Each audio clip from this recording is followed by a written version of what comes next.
لا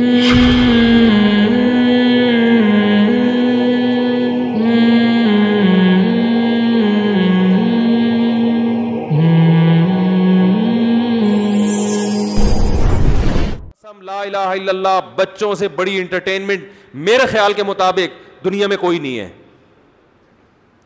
بچہ اتنا انٹرٹین کرتا ہے, اتنا انٹرٹین کرتا ہے کہ آپ کی سوچ ہوگی. والے کمبخت نہ ان کا اپنا خاندان نہ دوسروں کے خاندان ان کو پسند ہیں. گھر میں اگر ایک بچہ, وہ جو یوٹیوب پہ آیا تھا نا, پیچھے دیکھو پیچھے,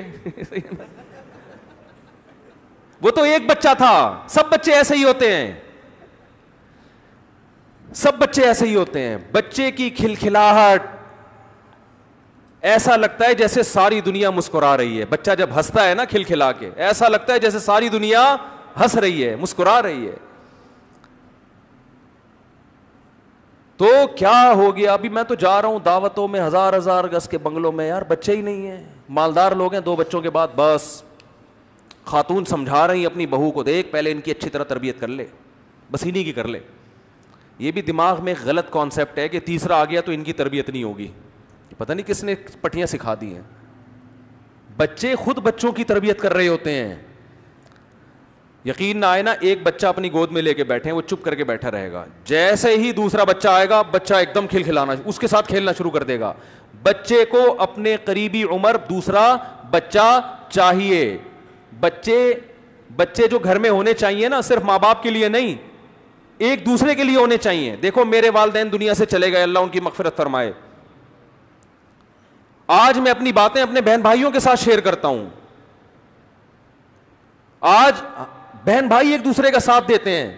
ہم 7 بہن بھائی ہیں الحمدللہ. اگر یہ نہ ہوتے تو میری زندگی میں تنہائی ہوتی.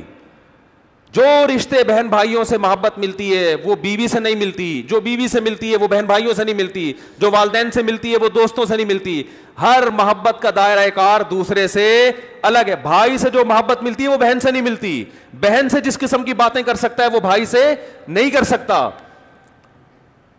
تبھی تو قرآن کے الفاظ دیکھو, یہب لمن یشاء اناسا, جس کو چاہتا ہوں بیٹیاں دیتا ہوں. کم سے کم بیٹیوں کا لفظ 3 کی عدد پہ صادق آتا ہے, کم سے کم, زیادہ سے زیادہ تو جتنی ہو. جس کو چاہتا ہوں ذکرانہ بیٹے گفٹ کرتا ہوں. بیٹا یا 2 بیٹے نہیں بلکہ بیٹے. کم سے کم کتنے؟ 3. او یزوجہم ذکرانا و اناسا, جس کو چاہتا ہوں بیٹے بھی دیتا ہوں اور بیٹیاں بھی گفٹ کرتا ہوں. گفٹ کے لفظ استعمال ہو رہا ہے, یہ پینلٹی نہیں ہے. اولاد اللہ کی طرف سے گفٹ ہے, تحفہ ہے. خدا جس کو تحفہ کہہ رہا ہے, تم فیملی پلاننگ والوں کی باتوں میں آ کے اس کو جرمانہ کہہ رہے ہو. اس کو آپ کہہ رہے ہو کہ یار یہ ذمہ داری میرے کھوپڑی میں آ کے پڑ گئی ہے. یہ کیسی فضول بات ہے کہ نہیں؟ آپ کہہ رہے ہو یار یہ تو بڑی ٹینشن ہے, دوسرے کے بعد تیسرا کیوں؟ ٹینشن, یہ تو خدا کہہ رہے گفٹ ہے.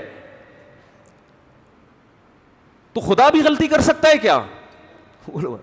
لیکن آپ کا ذہن فیملی پلاننگ والوں نے علماء کا ذہن خراب کر دیا ہے. علماء وہی باتیں کر رہے ہیں, وہی گنتیاں جو دنیا پڑھ رہی ہے گنتیاں.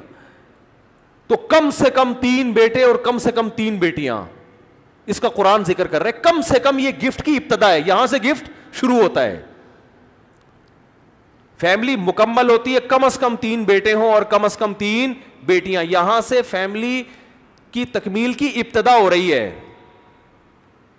آگے پھر اللہ قرآن میں کہتا ہے کہ تم تقوی والی زندگی اختیار کرو گے, یمددکم باموال و بنین, کثرت سے اولاد دوں گا تمہیں میں. یہ اولاد آپ کے بڑھاپے میں آپ کا معاشی سہارا بنے گی, آپ کے لیے دعائیں کرے گی, آپ کے غم میں آپ کے ساتھ شریک ہوگی. آپ کہہ سکتے ہو فلاں کا بچہ تو بڑا نکما نکلا, فلاں کا بچہ تو 1 نمبر کا چور, فلاں کے بچے تو ایسا کر رہے ہیں. تو دیکھو چند مثالیں تو ہر جگہ ہوتی ہیں. یہ ایسا ہی ہے, فلاں ڈاکٹر سے علاج کرایا تھا تو بندہ مر گیا. اس کا مطلب یہ تھوڑی ہے کہ ڈاکٹر غلط ہوتے ہیں. یہ تو اللہ کی قدرت ہے کہ جو چیز کامیابی کا ذریعہ ہے بعض دفعہ اللہ اسی کو ناکامی کا ذریعہ بنا دیتے ہیں. جیسے بیٹا بعض دفعہ باپ کو قتل بھی تو کرتا ہے, لیکن ایسے واقعے لاکھوں میں ایک ہیں, ایسے کروڑوں ہیں کہ بیٹے کی وجہ سے باپ کو قتل نہیں کر سکے. ایسے کروڑوں ملیں گے کہ باپ تک پہنچنے کے لیے پہلے بیٹا کیا بن گیا؟ آڑ بن گیا.